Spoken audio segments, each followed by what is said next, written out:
এটা আমাদের গল্পের পরে কিন্তু আপনার ধারাবাহিকতা অব্যাহত রয়েছে, হ্যাঁ, এই সম্পর্কের গল্প, তোমাদের গল্প, যেটাই বলি না কেন, যে অতিথি দর্শকদের একটা আলাদা স্থান অর্জন করে নিয়েছে।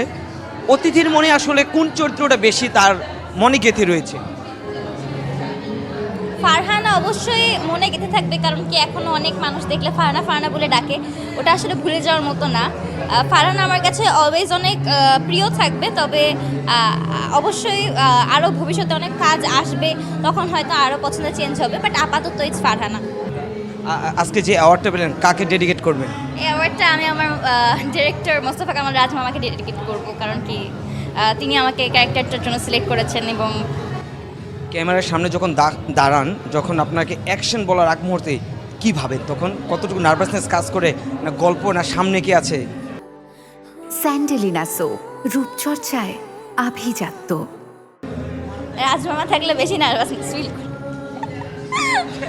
যখন কোনো না, মানে উনি অবভিয়াসলি আমাকে অনেক আদর করেন, আমাকে অনেক ভালোবাসেন, আর আমিও মামাকে অনেক ভালোবাসি, কিন্তু আমি আসলে মামাকে ডিসঅ্যাপয়েন্ট করতে চাই না, যেটা আমি আরও আগে অনেক মাস আগেই বলেছি, আগের বছর বলেছি যে আমি মামাকে ডিসঅ্যাপয়েন্ট করতে চাই না। এবং আমার সিরিয়ালের শুরু থেকে আমি খালি প্রত্যেকটা সিনের আগে এটাই ভাবছিলাম যে মামা যাতে ডিসঅ্যাপয়েন্ট না হয়। আর পুরো নাটকটা এই চিন্তা করে করছি যে মামা যাতে ডিসঅ্যাপয়েন্ট না হয়, কারণ কি যেহেতু তিনি আমাকে সিলেক্ট করেছেন ক্যারেক্টারটার জন্য without any audition or anything, ঠিক আছে, উনি আমার আগের অ্যাক্টিং দেখে ওনার মনে হয়েছে that I am capable of this character, তো সেই জন্য আমি চাচ্ছিলাম না তাকে ডিসঅ্যাপয়েন্ট করতে। কার সঙ্গে অভিনয় করলে নার্ভাস লাগে, একটু ভয় লাগে? কারোর সাথে না, সবাই খুব খুব সুইট। ভয় লাগে না, কারণ কি আমার সবার সাথে বন্ডিং খুব ভালো হয়ে গিয়েছে।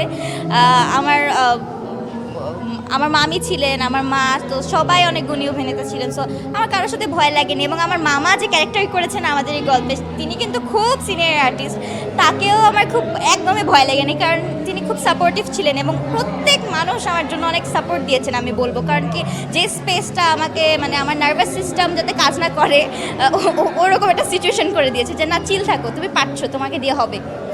এটা আমাদের গল্পে আসলে সবার সঙ্গে আপনার বন্ডিং ভালো, কিন্তু আপনি মায়ের চরিত্রে অভিনয় করেছেন দীপা খন্দকার, কারণ ওনার সাথে আপনার অ্যাটাচমেন্টটা বেশি ছিল, মা শব্দটা। বাস্তবে আসলে তার সঙ্গে সম্পর্ক কীরকম, বা এখনও কতটুকু কন্টিনিউ আছে? আমার মার সাথে মানে বন্ডিং খুব ভালো, এবং আমরা যখন অন্য কাজে দেখা করি অথবা যে কোনো অ্যাওয়ার্ড শোতে আমাদের দেখা হয়, তখনই মানুষ বুঝতে পারে আমাদের বন্ডিংটা আসলে কত, মানে অনেক বেশি ক্লোজ আমি আসলে মার সাথে। সো এরকম, হ্যাঁ, সবার সাথেই।